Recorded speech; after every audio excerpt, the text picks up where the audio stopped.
Bismillahirrahmanirrahim. Assalamualaikum warahmatullahi wabarakatuh. Alhamdulillahirabbil alamin. Assalatu wassalamu ala asrofil anbiya'i wal mursalin wa ala alihi wa ashabihi rasulillahi ajmain. Allahumma sholli ala sayyidina Muhammad wa ala ali sayyidina Muhammad. Assalamualaikum ya Rasulullah. Assalamualaikum ya Habibullah. Bersyukur kita kepada Allah, Tuhan yang Maha Esa, Tuhan yang memberikan seluruh nikmat dan karunia-Nya kepada hambanya tanpa meminta imbalan dan minta kembali atas apa yang telah diberikannya kepada kita. Selalu berikan salam tak lupa pula kita hadiahkan kepada junjungan alam, yakni Nabi Yuna Muhammad sallallahu alaihi wasallam. Allahumma sholli ala sayyidina Muhammad wa ala sayyidina Muhammad. Assalamualaikum ya Rasulullah. Perkenalkan, nama saya Muhammad Dwi Rahman Sahbana, salah satu mahasiswa Magister Pendidikan Agama Islam Universitas Islam Negeri Sunan Kalijaga Yogyakarta, Fakultas Ilmu Tarbiyah dan Keguruan. Kali ini saya berdiri di semester 1, yang tepatnya di kelas 1B. Pada saat ini saya akan menyampaikan materi yang berkaitan dengan salah satu mata kuliah saya, yaitu mata kuliah Studi Hadis Perspektif Pendidikan Agama Islam, yang kali ini kami dibimbing oleh ibunda kami yang sangat kami cintai, yaitu Profesor Dr. Hajah Marhumah MPD selaku dosen yang mengampu pada mata kuliah kali ini. Pada saat ini saya diamanahkan untuk membahas satu materi yang dibagi menjadi dua, yaitu ilmu asbabul wurudil hadis dan ilmu at-tawarikh al-mutun. Saya ulangi lagi, yaitu ilmu asbabul wurudil hadis dan ilmu at-tawarikh al-mutun. Baiklah, langsung saja kita ke materinya. Simak dan tonton videonya sampai selesai. Kita masuki materi yang pertama, yaitu tentang ilmu asbabul wurudil hadis. Jadi teman-teman semua, kita harus mengetahui, sebelum kita membahas secara mendalam tentang ilmu asbabul wurudil hadis, kita harus mengetahui terlebih dahulu apa sih yang dimaksud dengan ilmu asbabul wurudil hadis. Jadi pengertian dari ilmu asbabul wurudil hadis adalah ilmu yang menjelaskan sebab-sebab lahirnya hadis, baik dari segi peristiwa, kejadian yang terjadi, waktu, tempat, serta ada atau tidaknya pertanyaan kepada baginda Rasulullah SAW. Jadi ilmu asbabul wurudil hadis adalah sebab-sebab lahirnya sebuah hadis. Nah, itu poin pentingnya dari situ, atau latar belakang lahirnya sebuah hadis. Baik, setelah kita mengetahui apa itu ilmu asbabul wurudil hadis, lanjut kita harus sebenarnya apa sih pentingnya kita membahas ilmu asbabul wurudil hadis ini gitu. Jadi urgensi dari ilmu asbabul wurudil hadis. Nah, yang pertama yaitu membantu dalam memahami dan mentafsirkan sebuah hadis. Nah, jadi dengan kita memahami apa itu ilmu asbabul wurudil hadis, membantu kita untuk menafsirkan sebuah hadis tersebut. Dengan kita memahami ilmu asbabul wurudil hadis. Yang kedua, menentukan adanya taksis hadis yang bersifat umum. Nah, jadi hadis-hadis itu masih ada terkadang atau mengandung arti yang umum. Dengan adanya bantuan ilmu asbabul wurudil hadis, maka membantu kita untuk mentaksiskan sebuah hadis. Nah, urgensi yang ketiga yaitu membantu mengetahui hikmah-hikmah ketetapan hukum syarat atau hukum syariat. Yang keempat, membatasi atau mengartikan hadis yang masih mutlak. Membatasi tentang hadis-hadis yang masih mutlak. Maksudnya gimana? Ketika hadis itu artinya masih secara mutlak. Dengan ilmu, bantuan ilmu asbabul wurudil hadis, maka di situ kita dapat membatasi hadis-hadis yang masih mutlak tersebut. Yang kelima, merincikan atau mentafsilkan hadis yang masih bersifat global. Jadi hadis-hadis yang masih bersifat global itu dengan adanya ilmu asbabul wurudil hadis dapat membantu kita untuk merincikan hadis-hadis tersebut.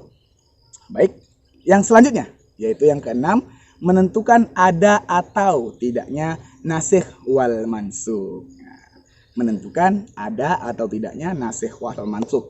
Yang ketujuh, menentukan sebab-sebab ditentukannya sebuah hukum.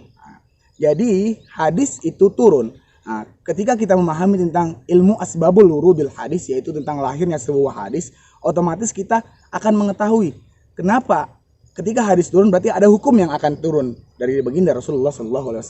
Nah, dengan secara tidak langsung, ketika kita memahami ilmu asbabul wurudil hadis tersebut, maka kita akan memahami suatu sebab-sebab ditentukannya sebuah hukum.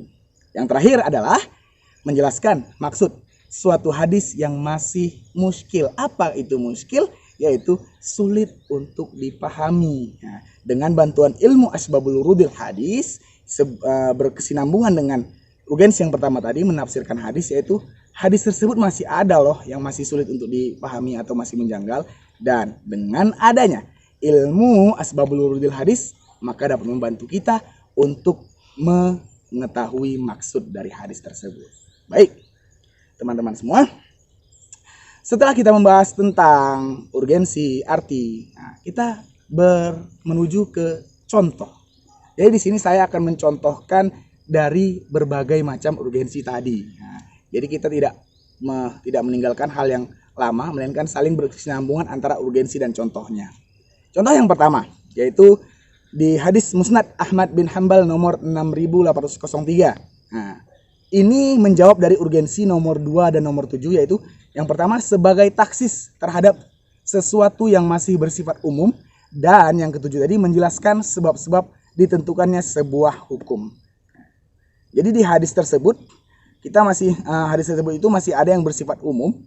Jadi kita dapat menentukan sebagai taksis serta sebab-sebab ditentukannya sebuah hukum di dalam hadis Musnad Ahmad bin Hanbal nomor 6803. Yang kedua yaitu sebagai pembatas terhadap pengertian yang masih mutlak. Ini terdapat di mana?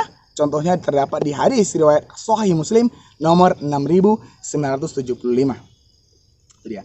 Jadi ada pembatas antara hadis-hadis yang artinya masih mutlak. Dengan adanya hal tersebut atau ilmu asbabul wurudil hadis dapat dibuktikan di contoh hadis riwayat Sahih Muslim nomor 6975. Yang ketiga, berfungsi untuk menentukan adanya nasikh wal mansukh. Dan yang terakhir, berfungsi menjelaskan maksud hadis yang masih sulit untuk dipahami atau janggal, atau dalam kata lain tadi muskil. Itu terdapat pada Sahih Bukhari nomor 2798. Itu tadi contoh urgensi serta pengertian. Selanjutnya kita masuk ke metode.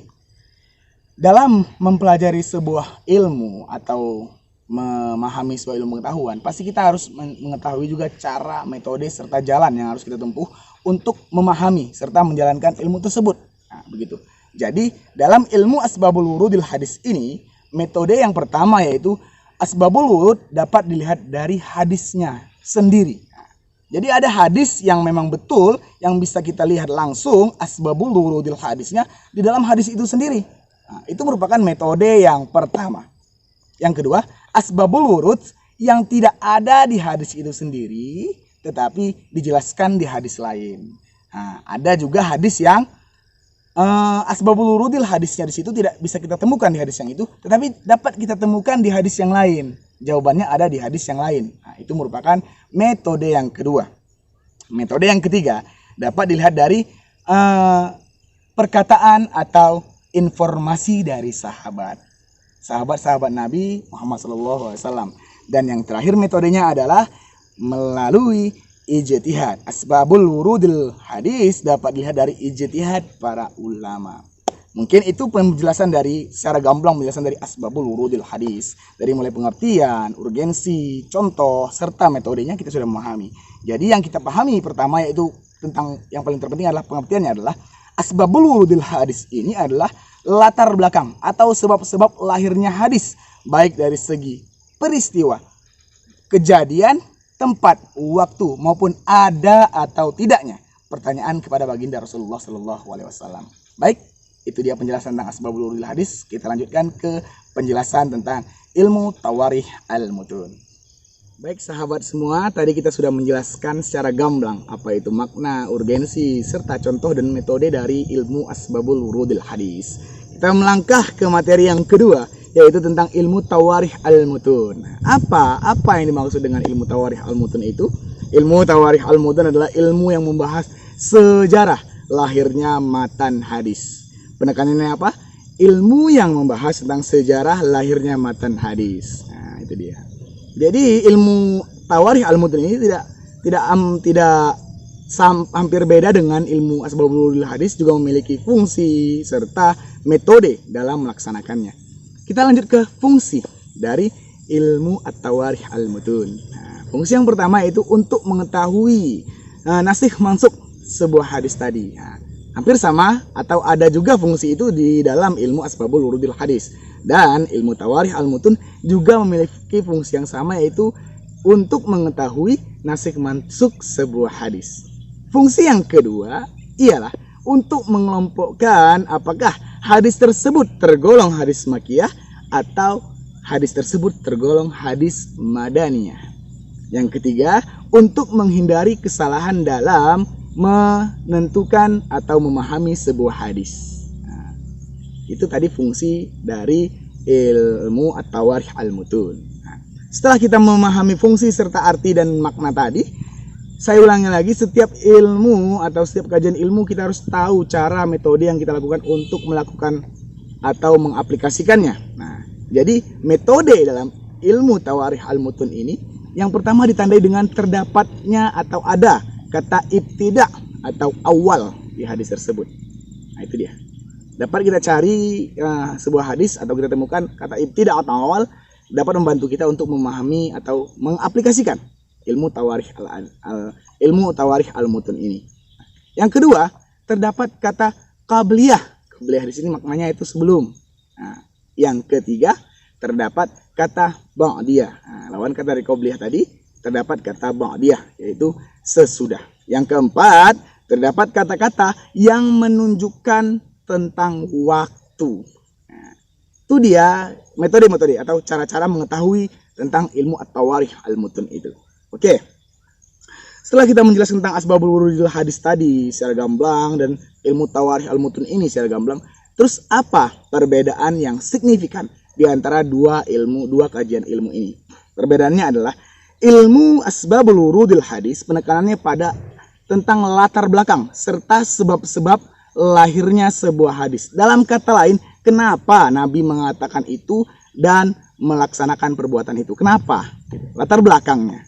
Sedangkan ilmu at-tawarikh al-mutun adalah menekankan pada kapan hadis itu diucapkan dan perbuatan itu dilakukan oleh baginda Rasulullah Sallallahu Alaihi Wasallam.